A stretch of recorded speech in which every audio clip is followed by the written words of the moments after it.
Shalom sesamaku yang dikasihi Tuhan. Hari ini kita akan membaca dan mendengarkan seri Alkitab Kronologi. Selamat mendengarkan.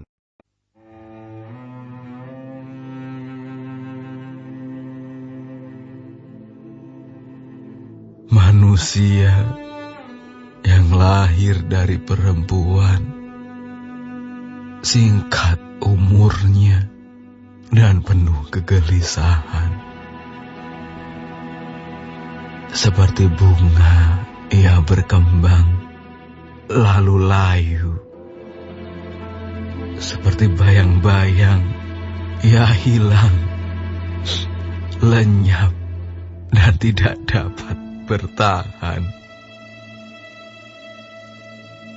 Masakan engkau menunjukkan pandanganmu kepada orang seperti itu dan menghadapkan kepadamu untuk diadili?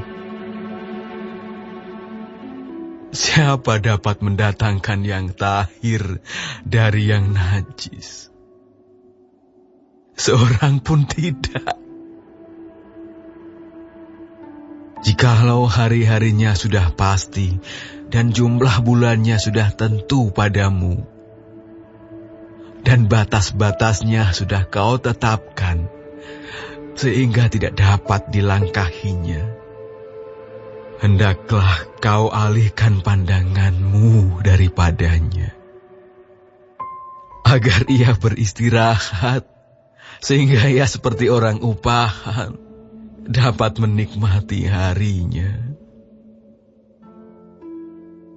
Karena bagi pohon masih ada harapan.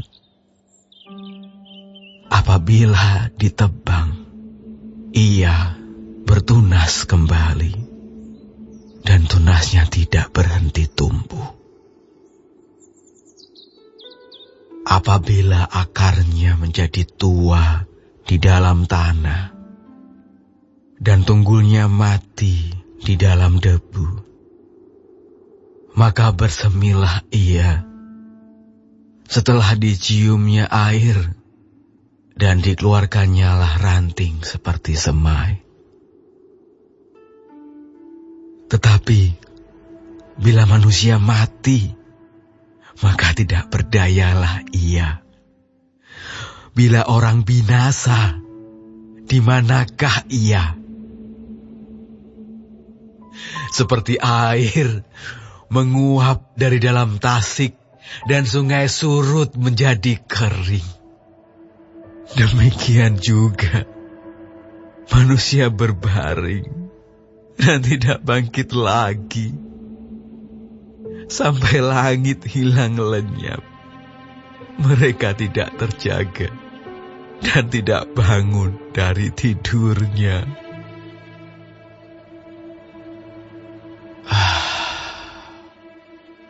Kiranya engkau menyembunyikan aku di dalam dunia orang mati, melindungi aku sampai murkamu surut, dan menetapkan waktu bagiku, kemudian mengingat aku pula.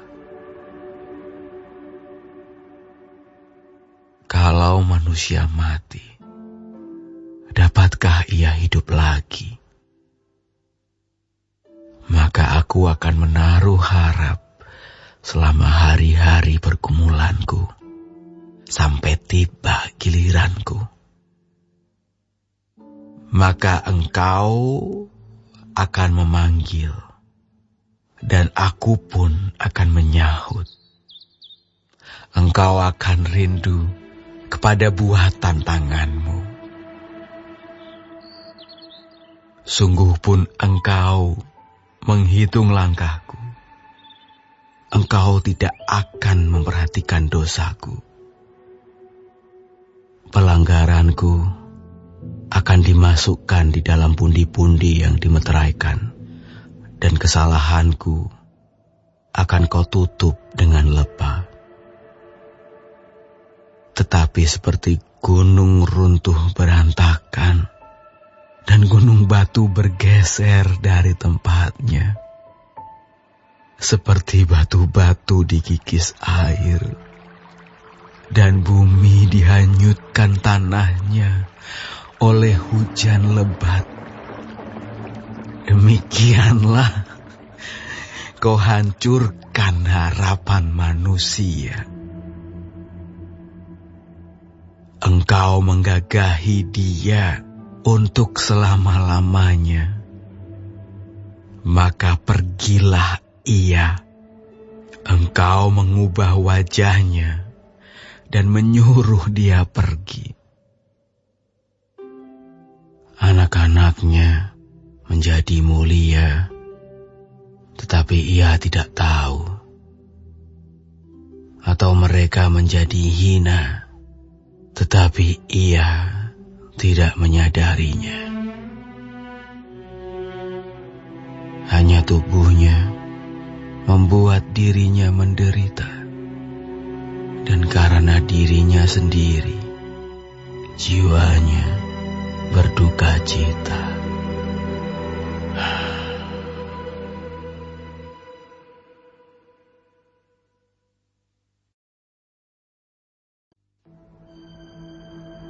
Maka Elifas orang Teeman menjawab, apakah orang yang mempunyai hikmat menjawab dengan pengetahuan kosong dan mengisi pikirannya dengan angin?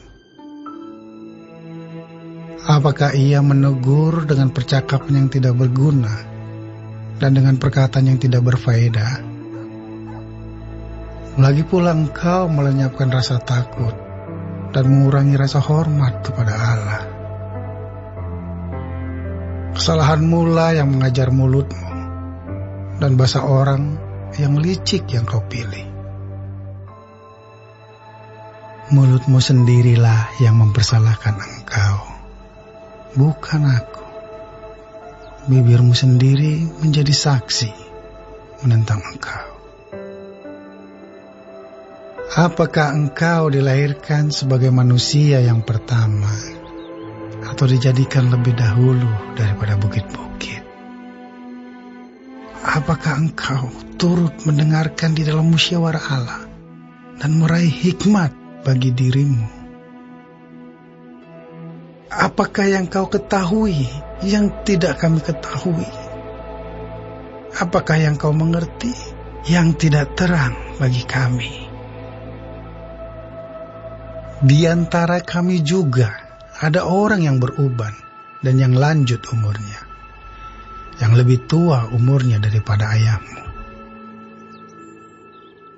Kurangkah artinya bagimu penghiburan Allah dan perkataan yang lemah lembut ditujukan kepadamu?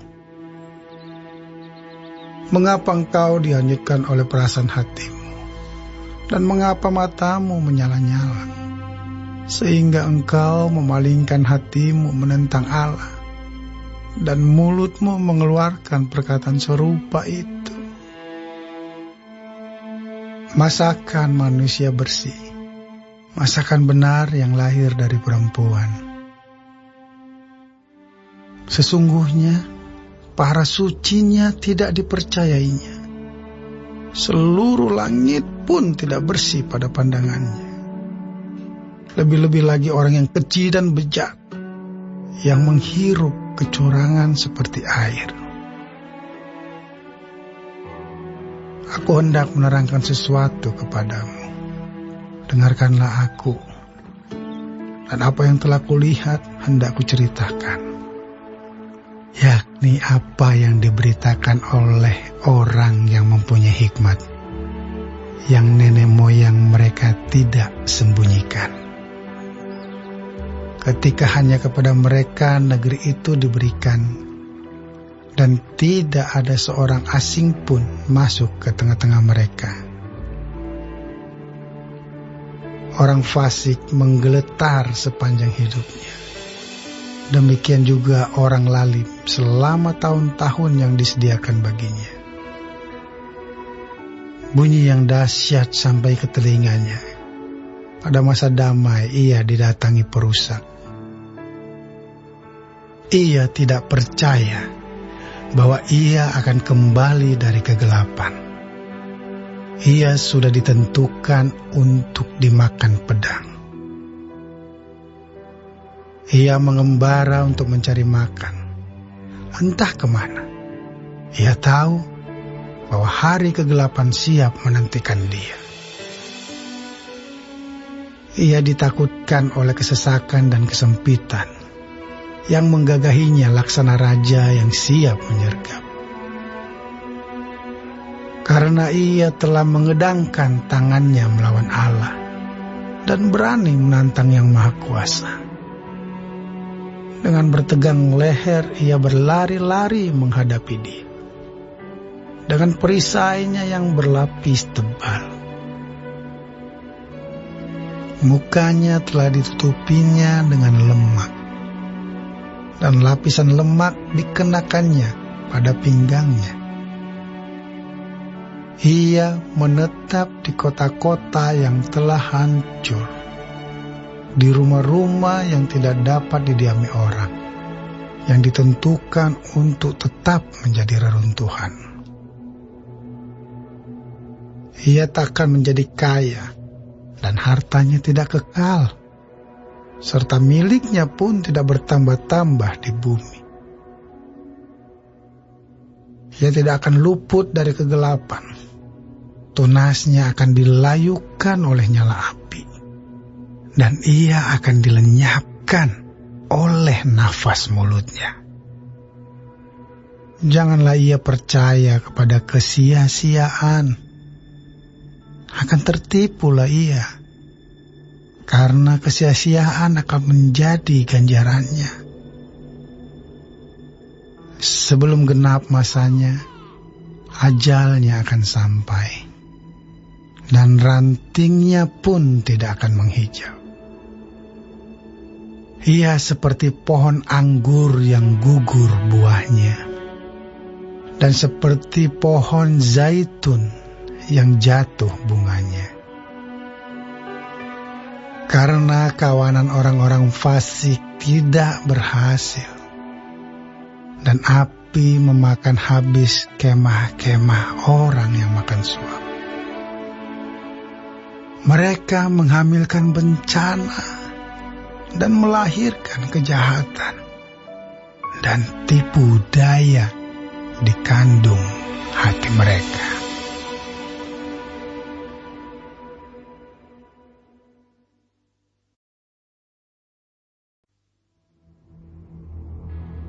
Tetapi Ayub menjawab, Hal seperti itu telah acap kali ku dengar. Penghibur sialan kamu semua. Belum habiskah omong kosong itu? Apa yang merangsang engkau untuk menyanggah? Aku pun dapat berbicara seperti kamu, sekiranya kamu pada tempatku. Aku akan menggubah kata-kata indah terhadap kamu dan menggeleng-gelengkan kepala atas kamu. Aku akan menguatkan hatimu dengan mulut dan tidak menahan bibirku mengatakan belas kasihan. Tetapi bila aku berbicara, penderitaanku tidak menjadi ringan. Dan bila aku berdiam diri, apakah yang hilang daripadaku? Tetapi sekarang, ia telah membuat aku lelah dan mencerai-beraikan segenap rumah tanggaku. Sudah menangkap aku. Inilah yang menjadi saksi. Kekurusanku telah bangkit menuduh aku.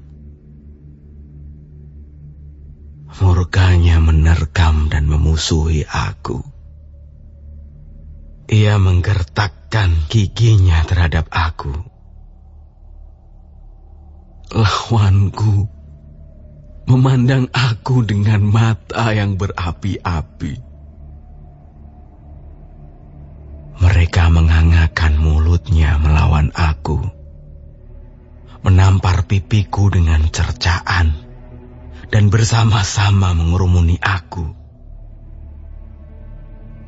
Allah menyerahkan aku kepada orang lalim dan menjatuhkan aku ke dalam tangan orang fasik.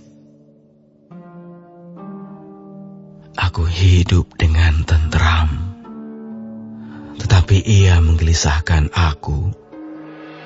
Aku ditangkapnya pada tengkuku, lalu dibantingnya, dan aku ditegakkannya menjadi sasarannya. Aku dihujani anak panah, ginjalku ditembusnya dengan tak kenal belas kasihan. Empeduku ditumpahkannya ke tanah. Ia merobek-robek aku, menyerang aku laksana seorang pejuang. Kain kabung telah kujahit pada kulitku, dan tandukku kumasukkan ke dalam debu. Mukaku merah karena menangis, dan bulu mataku ditudungi kelam pekat. Sungguh pun tidak ada kelaliman pada tanganku, dan doaku bersih. Hai bumi, janganlah menutupi darahku, dan janganlah kiranya teriakku mendapat tempat perhentian. Ketahuilah, sekarang pun juga saksiku ada di sorga, yang memberi kesaksian bagiku ada di tempat yang tinggi. Sekalipun aku dicemoohkan oleh sahabat-sahabatku, namun ke arah Allah mataku menengadah sambil menangis, supaya ia memutuskan perkara antara manusia dengan Allah, dan antara manusia dengan sesamanya. Karena sedikit jumlah tahun yang akan datang, dan aku akan menempuh jalan dari mana aku tak akan kembali lagi.